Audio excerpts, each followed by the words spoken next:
कहते औरत जब जानबूझकर किसी भी गलत रास्ते पर चलती है तो रास्ते पर चलने के लिए सिवाय उसके अलावा पीछे कोई भी नहीं होता। अगर कोई भी इंसान उस औरत के पीछे पड़ता है तो उस औरत की वजह से उस इंसान की ज़िंदगी हमेशा हमेशा के लिए तबाह हो जाती है और जिसकी वजह से उसके परिवार भी तहस-नहस भी हो जाते हैं।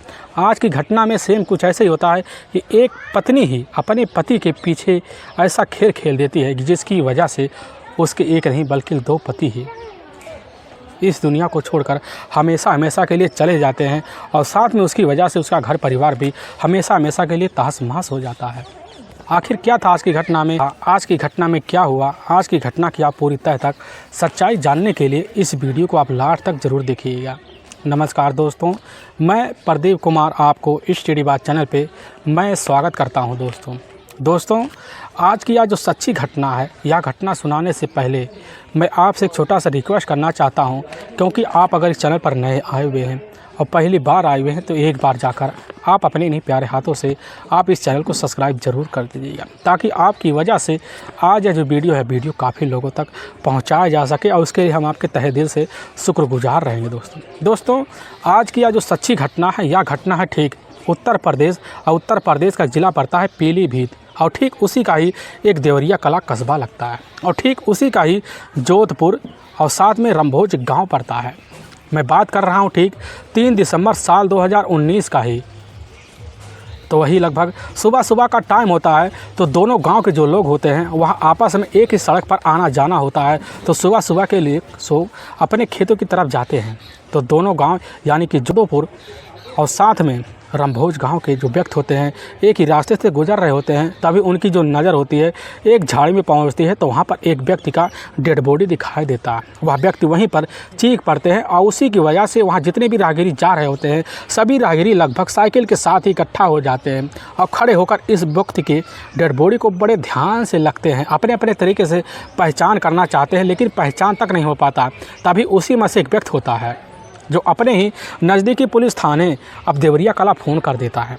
अब वहाँ के थाना प्रभारी शहरोज अनवर जैसी ही खबर पाते हैं तो बिना टाइम गंवाए अपनी टीम को अलर्ट करते हैं और जिप्सी लेते हैं और जिप्सी लेकर उसी समय घटना पर पहुँचते हैं और निरीक्षण करना शुरू कर देते हैं। तो अनवर देखते हैं कि इस व्यक्ति की जो उम्र है लगभग 30 से 32 साल के आसपास है, लेकिन गले में एक कटीला नुमा तार पड़ा होता है। उनको अंदाज़ा हो जाता है इस व्यक्ति की जो हत्या हुई बड़े बेरहमी तरीके से हुई है और की गई है। पुलिस की टीम वहां घटनास्थल पर खड़े जितने भी व्यक्ति होते हैं सभी से पूछताछ करती है और निरीक्षण घटनास्थल करना शुरू कर देती है। तभी कुछ दूर पर एक मोटरसाइकिल खड़ा होता है। मोटरसाइकिल के पास पुलिस जाती है तो देखती है यूपी का नंबर और पीलीभीत का नंबर उसमें दर्ज होता है। पुलिस समझ जाती है कि यह नंबर हमारे ही ज़िले का है। पुलिस की टीम घटनास्थल पर जितने भी व्यक्ति होते हैं पूछताछ करती है, लेकिन कोई भी व्यक्ति होता है उस व्यक्ति का शिनाख्त तक नहीं कर पाता। इसीलिए पुलिस की टीम वहां सिपाही को परमिशन देती है और परमिशन की वजह से सिपाही जो होते हैं उस डेड बॉडी के वाले जो व्यक्ति होता है उस व्यक्ति के जेब की तलाशी लेते हैं और तभी उसी के जेब में एक मोबाइल निकलता है। और जब मोबाइल नंबर उसमें देखा जाता है तो एक नंबर भाभी के नाम से सेव होता है। पता चलता है यह नंबर सेम हो सकता है इसके कोई अपनी करीबी नंबर हो। पुलिस की टीम उस नंबर को उसी समय डायल कर देती है और डायल करते हुआ नंबर किसी औरत के थ्रू उठाया जाता है। लेकिन पुलिस जब उस औरत से पूछताछ करती है पता लगता हुआ औरत अपना नाम बताते हुए कहने लग जाती कि साहब हमारा नाम है हीरा कली। पुलिस की टीम कहती है कि आखिर यह नंबर किसका हो सकता है। तो उसी वक्त हीरा कली जो होती है पुलिस के सामने कह बैठती है कि साहब यह नंबर तो हमारे देवर चेताराम का है। पुलिस की टीम कहने लग जाती है कि एक बार आप बिना टाइम गंवाए जादोपुर और रंभोज गांव के बीच जो सड़क है वहीं पर आ जाइए। हीरा कली जैसी यह खबर सुनती है अपने कुछ करीबी को साथ लेती है और एक बाइक सहित कुछ ही मिनट के अंदर उसी घटना पर पहुंचती है। और लेकिन जैसी डेड बॉडी को उसी सड़क के किनारे एक अचेत अवस्था में देखती है तो खड़ी होकर देवर नाम लेकर दहाड़े मार कर चिल्ला पड़ती है। पुलिस की टीम खड़े हुए जितने भी व्यक्ति होते हैं मौके पर जाकर हीरा कली को समझाती बुझाती है और शांत करवाती है। लेकिन हीरा कली रो कर बस यही बात रटते जा रहे थे कि हमारे परिवार में सिर्फ एक ही सदस्य बचा हुआ था, आज हमारे परिवार में इस नाम का दिया बुझ गया। पुलिस की टीम भी समझ जाती है कि आखिर परिवार पे पहले काफ़ी सारी मुसीबत पड़ी हुई है। इसीलिए पुलिस की टीम में कुछ महिला होती हैं। अब वह महिला हीरा कली के पास जाती हैं, बड़ी प्यारे लफ्ज़ों में हीरा कली को समझाती हैं बुझाती हैं और शांत करवाती हैं। पुलिस की टीम हीरा कली से वहीं पूछ बैठती है कि आखिर क्या लग रहा आपके देवर के साथ चेतराम के साथ ऐसा कौन कर सकता है। वहाँ पर खड़ी हीरा कली यही कहती है, साहब हमें नहीं पता हमारे देवर चेतराम के साथ ऐसा कौन कर सकता है। हमारे देवर की अभी तक शादी तक नहीं हुई थी, ना हमारे देवर का किसी के साथ अफेयर था, यानी कि हमारे देवर का किसी के साथ अफेयर की वजह से लफड़ा हो सकते हैं। साहब हमें नहीं पता आखिर हमारे देवर के साथ ऐसा कदम कौन उठा सकता है। पुलिस की टीम वहाँ लोगों से पूछताछ करती है। पूछताछ करने के बाद चेतराम की बॉडी को अच्छे से निरीक्षण करती है और बाइक का शिनाख्त कर लेती है कि बाइक जो था ठीक चेतराम का ही था। पुलिस की टीम बाइक को अपने कब्जे में लेती है और चेतराम की बॉडी को उठाकर अपने ही नज़दीकी जो सरकारी अस्पताल होता है अब उसी में पोस्टमार्टम के लिए मोर्चरी में भिजवा देती है।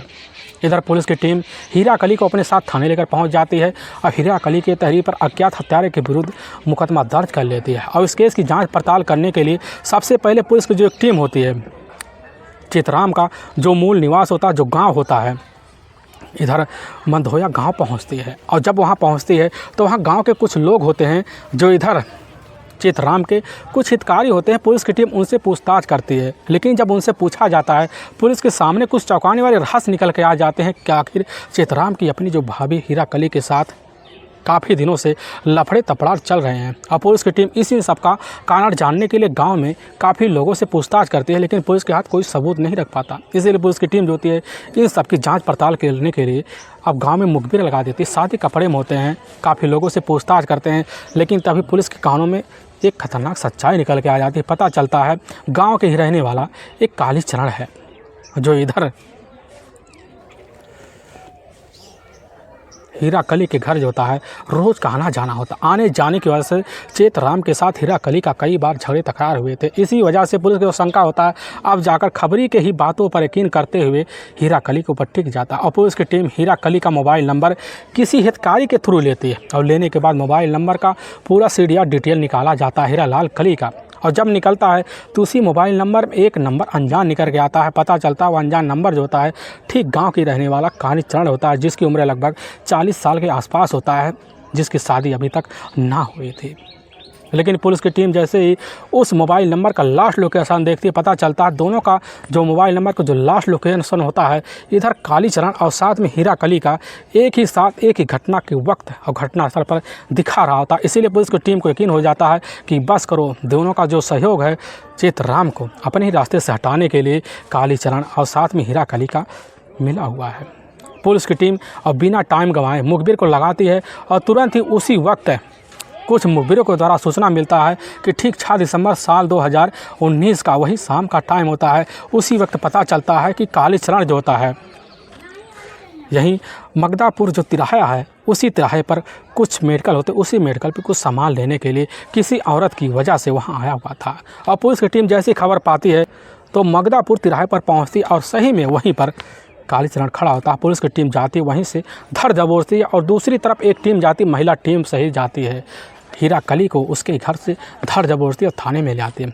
और लेकिन हीरा कली और साथ में कालीचरण को दोनों को अलग अलग बैठाया जाता है, लेकिन आमने सामने होते हैं, दोनों एक दूसरे से नज़रें चुरा रहे होते हैं। नज़रें चुराती अवस्था को देखकर थाना प्रभारी सरोज अनवर जो होते हैं दोनों की नज़रों को समझ जाते हैं कि आखिर आगे क्या बोलने वाले होते हैं। लेकिन थाना प्रभारी के साथ वहीं पर महिला कांस्टेबल होती हैं जो उसी समय थोड़ी बहुत सख्ती दिखाती हैं और देखते इधर हीरा कली महिला कांस्टेबल के सामने टूट जाती हैं और दोनों एक एक बात पुलिस के सामने रखना शुरू कर देते हैं। लेकिन जो बात इधर रखते हैं, इससे रखते ही पुलिस का जो कलेजा होता है एकदम थर्रास आ जाता है।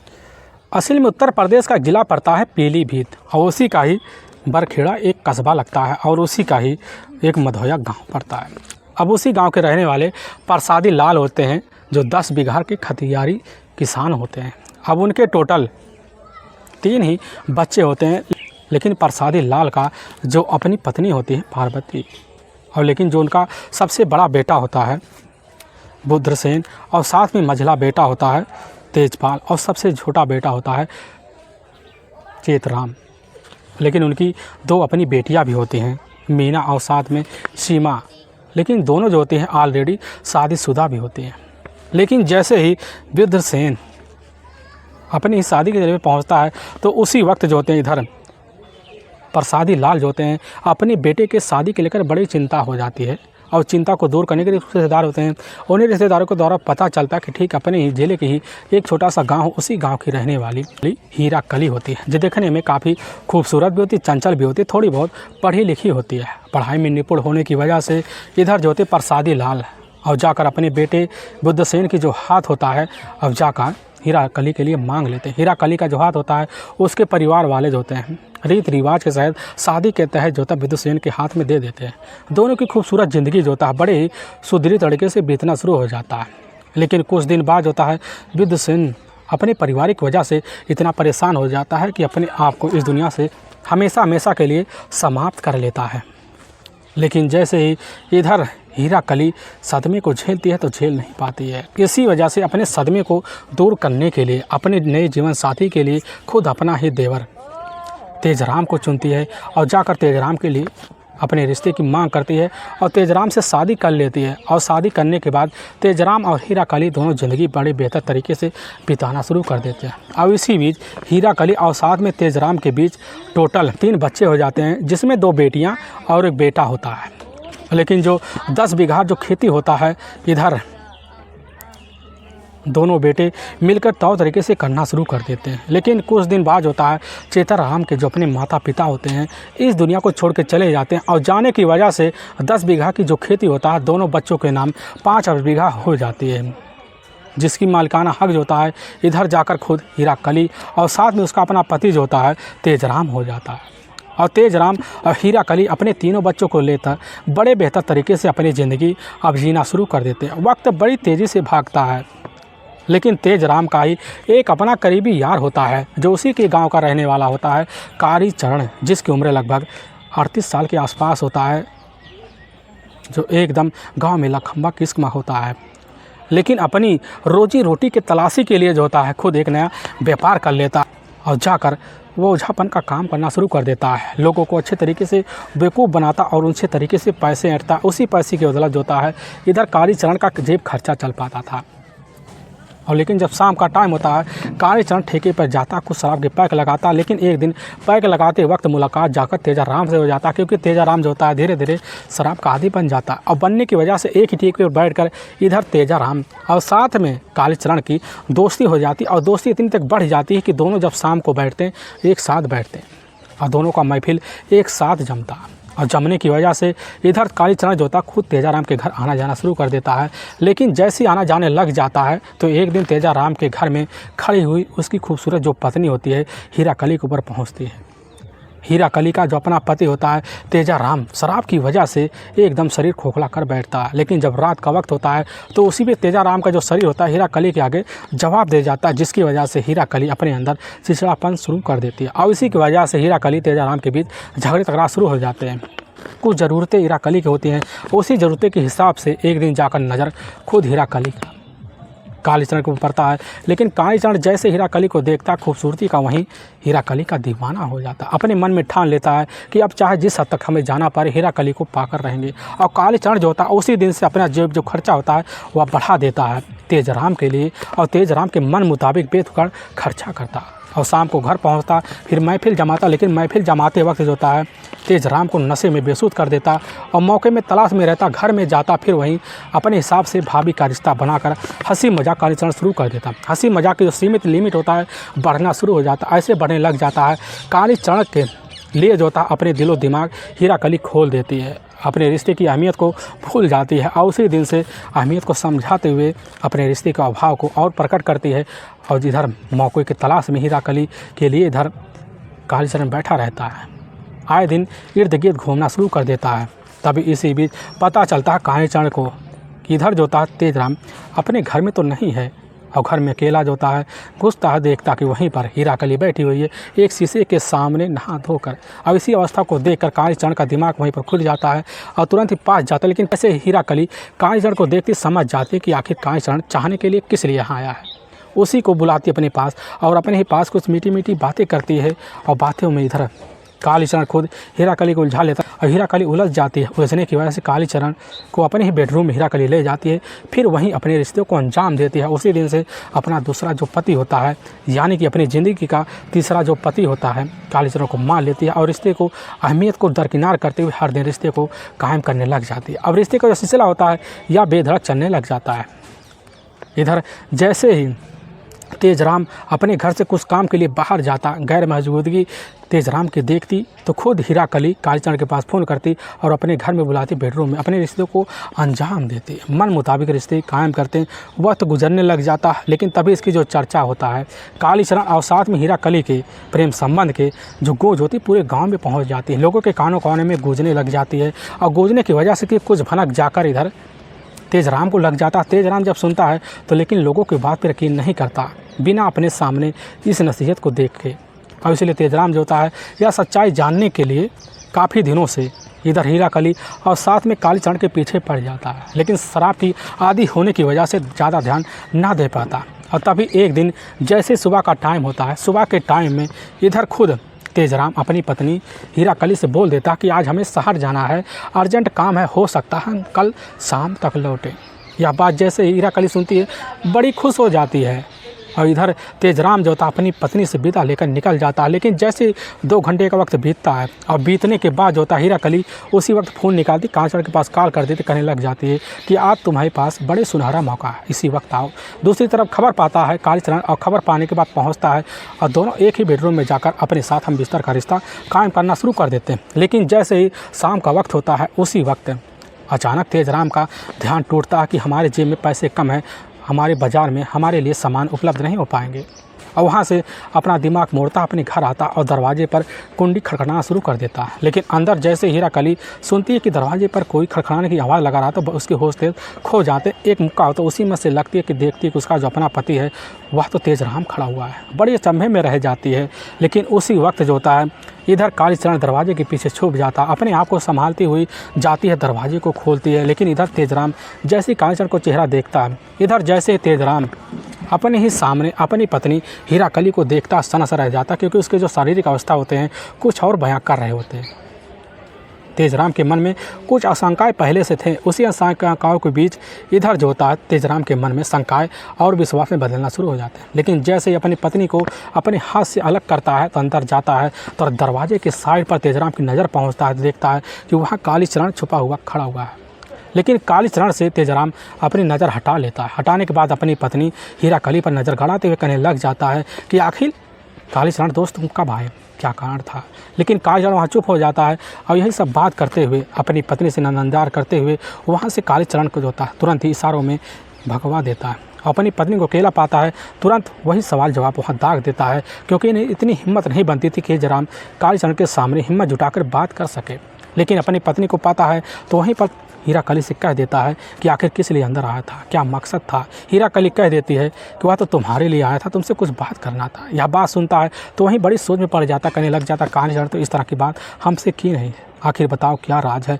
लेकिन वही जिद्दी लगाकर इधर हीराकली बैठ जाती है। लेकिन जब भी वक्त मिलता अपने ही घर में तेजराम दाखिल होता तो अपनी पत्नी के सामने बस यही सवाल दागता कि कालीचरण से तुम्हारा क्या लेन देन है। और इसी बात को लेकर दोनों के बीच कई बार झगड़े तकरार होते हैं। लेकिन झगड़े तकरार की जो अहमियत होती है परिवारों तक सीमित नहीं रहती, पूरे गांव में पहुंच जाती है। लेकिन इसकी खबर जाकर इधर हीराकली के जो अपना देवर होता है चेतराम तक पहुंच जाती है। चेतराम सुनता है तो अब यकीन नहीं करता, लेकिन यह अपनी भाभी के रिश्ते को लेकर हर दिन अपने भाई से झगड़े तकरार करता है। लेकिन इधर पाबंदियाँ और बढ़ जाती हैं। तेजराम की वजह से इधर कुछ दिन के लिए कालीचरण और साथ में हीराकली का मिलना जुलना बंद हो जाता, परेशान हो जाते हैं।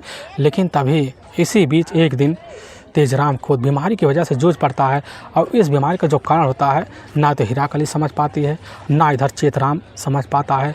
तभी एक दिन तेजराम का जो हाथ होता फट जाता, हमेशा हमेशा के लिए इस दुनिया को छोड़ के चला जाता है। दूसरी तरफ हीराकली के दिमागों का जो लहर होता है बड़ी उफान मारता है, खुशियों का लहर आ जाता है। वह सोच बैठते अब तो हमारी ज़िंदगी कालीचरण के साथ बड़े ऐशो आराम से गुजरेगी। और उसी दिन से बेधड़क अपने घर में मन मुताबिक कालीचरण को बुलाते अपने रिश्ते को अंजाम देती। लेकिन इसकी खबर चेतराम को लगता तो वह भी सन्न सा रह जाता। और तभी जो होता है बाकी का जो 5 बीघा जो खेती होता है वह खेती जाकर इधर खुद हीरा कली के नाम तो हो जाता है, लेकिन बाकी का 5 बीघा उसके छोटे देवर चेतराम के नाम होता है। हीरा काली की जो नज़र होता है उस 5 बीघा पे पड़ जाती, सोच बैठती अगर हम शादी जाकर अब अपने छोटे देवर चेतराम से कर लेते हैं तो बाकी का 5 बीघा तो हमारे नाम हो जाएगा। यह बात और यह जिक्र लेकर खुद अपने देवर के पास जाती है, लेकिन जैसे इस तरह की बात अपने देवर के सामने करती है, शादी की बात सुनकर दंग सराजा करने लग जाता है कि तुमने हमारे रहते हमारे दोनों भाइयों को अपना निवाला बना लिया, आखिर तीसरा निवाला हमें क्यों बनाना चाहती हो। यह बात सुनकर वहीं पर हीरा काली दंग सा रह जाती है। फिर आगे जो होता है होने के लिए हीरा कली कुछ प्लान बनाती है और इसी प्लान के तहत अपने काम को निभाना शुरू कर देती है। अब लेकिन जब ये मुलाकात जाकर कालीचरण से करती, बस एक ही बात रट्टा लगाकर बैठ जाती कि आखिर हमारे देवर के नाम जो चेतराम है उसके नाम 5 बीघा ज़मीन है, उसको कैसे हथियाया जाए। लेकिन इसी बीच झगड़े तकरार से चेतराम परेशान जब हो जाता अपने भाभी को लेकर, और इसी परेशानी को दूर करने के लिए अपना खुद का 1 बीघा बेच लेता है। और लेकिन जैसे खबर जाकर हीरा कली को लगता है उसके मन में और विश्वास हो जाता है कि बस करो बाकी का 4 बीघा चेतराम बेच देगा और हमारी ज़िंदगी तहस महस हो जाएगी। और उसी वक्त एक प्लान रची, उसी प्लान के तहत कालीचरण के पास जाती, एक एक बात करने लग जाती कि अगर हमारा देवर हमारे रास्ते से चेतराम हटा दिया जाए तो बाकी का जो 4 बीघा है हमारे नाम हो जाएगा और हम तुम्हारे साथ बड़ी तरीके से शादीशुदा ज़िंदगी बिताएंगे। यह बात जैसे ही कालीचरण सुनता एकदम खुश हो जाता, कहने लग जाता ठीक है तुम्हारा जो प्लान है पूरी तरह से खुशनुमा प्लान है। और उसी प्लान के तहत इधर कालीचरण जो होता अपने ही इलाके के रहने वाले उसके कुछ करीबी दोस्त होते हैं, उसके कुछ हितैषी होते हैं, जिसमें 2 दोस्त काफ़ी करीब होते हैं जिनका नाम पराग यादव और साथ में धर्मवीर होता है। अब दोनों से जाकर अपने दिल की बात कालीचरण कर देता है और दोनों बात सुनते हैं। उसी वक्त कालीचरण की बातों में आ जाते हैं, क्योंकि कालीचरण जो होता है उनके सामने कुछ पैसों की लालच दे देता है, जिसकी वजह से बातों में आने के बाद उसकी बात यकीन कर लेते हैं। और उसी दिन से कालीचरण और पराग यादव और धर्मवीर तीनों एक अच्छे से प्लान के तहत उस मुकाम को हासिल करने के लिए लग जाते हैं। और तभी ठीक 2 दिसंबर साल 2019 का रात का वक्त होता है और उसी वक्त चेतराम अपने घर पर होता है और अपनी ही बाइक लेकर इधर खुद कालीचरण जो होता है चेतराम के पास पहुंचता है। पहुंचने के बाद उससे कुछ बात करता करने लग जाता है, यार चला जा बाहर कुछ बैठकर कुछ पैक लगाया जाए। कालीचरण की बात चेतराम ध्यान से सुनता है, उसकी बात को सहमति देता है और चेतराम खुद कालीचरण के साथ चलता है, खुद अपनी बाइक लेता है और उसी बाइक पे कालीचरण को बैठाता और बाइक लेकर निकल जाता है और अपने ही गांव के बाहर जाता है। और जैसे ही बाहर जाता है तो वहीं पर इधर कालीचरण के अपने जो दोस्त होते हैं पराग यादव और साथ में धर्मवीर मिल जाते हैं और दूसरी बाइक पर होते हैं और बैठ कर दोनों बाइक चलाना शुरू कर देते हैं। और चलाते चलाते बाद जो बाइक होता है शाम का टाइम हो जाता है और रात का लगभग 9 बजे का वक्त हो जाता है। और तभी गांव से लगभग 7 किलोमीटर दूर जादवपुर और रामभोज गांव के बीच जो सड़क होता है वहीं एक पेड़ होता है, वहीं एक झाड़ी होता है। झाड़ी के करीब इधर अब चारों को चारों बैठ जाते हैं और एक पैक बनाते हैं, लेकिन पैक को ज़्यादा से ज़्यादा जो हिस्सा होता है इधर जाकर चेतराम को लगवाते हैं। लेकिन चेतराम जैसे ही नशे में बेसुध होता है वहीं पास रखा हुआ एक कटीला नुमा तार होता है, उसी तार को पराग यादव निकालता है। निकालने के बाद एक का एक जो होता है चेतराम के गले में लगाकर जो उसे खींच लेता है, जिसकी वजह से हमेशा हमेशा के लिए मौत की नींद में वहीं चेतराम सो जाता है। जब इधर कालीचरण समझ जाता कि हमारा मंसूबा पूरी तरह से कामयाब होगा, उसी वक्त इसकी जो सूचना होता है फ़ोन के द्वारा हीरा कली को देता है। हीरा कली खबर पाती है और बड़ी खुश हो जाती, समझ जाती कि हमारी ज़िंदगी बड़ी खुशनुमा बीतने वाली है। लेकिन उसी बीच पराग यादव और धर्मवीर अपने घर चले जाते हैं। लेकिन कालीचरण दोबारा इधर खुद हीरा कली के पास आती है, कुछ वक्त बिताती है। बितवाने के बाद जो होता है कालीचरण अपने घर चला जाता है। लेकिन सुबह के टाइम पूरे गांव के सामने एक एक करके पुलिस सच्चाई ला देती है। लेकिन जो भी सुनता है सुनने के बाद दंग सा रह जाता है। लेकिन पुलिस की जो टीम होती है इधर कालीचरण हीरा कली के तहरीर पर धर्मवीर और साथ में पराग यादव को अपने कस्टडी में लेती है और ले जाकर वहाँ के ही कोर्ट में पेश कर देती है। और इन 5 पर काफ़ी गंभीर धर्म मुकदमा दर्ज कर दिया जाता है। दर्ज करने के बाद ले जाकर हमेशा हमेशा के लिए जेल के सलाखों के पीछे डाल देती है। दोस्तों, हमें इस घटना का सुनाने का उद्देश्य किसी के दिल को ठेस पहुँचाना नहीं है, बल्कि आपको यह बताना कि आप जहाँ भी रहें आप सावधान और सतर्क जरूर रहें। दोस्तों फिर मिलेंगे एक नए वीडियो के साथ, तब तक के लिए जय हिंद और जय भारत।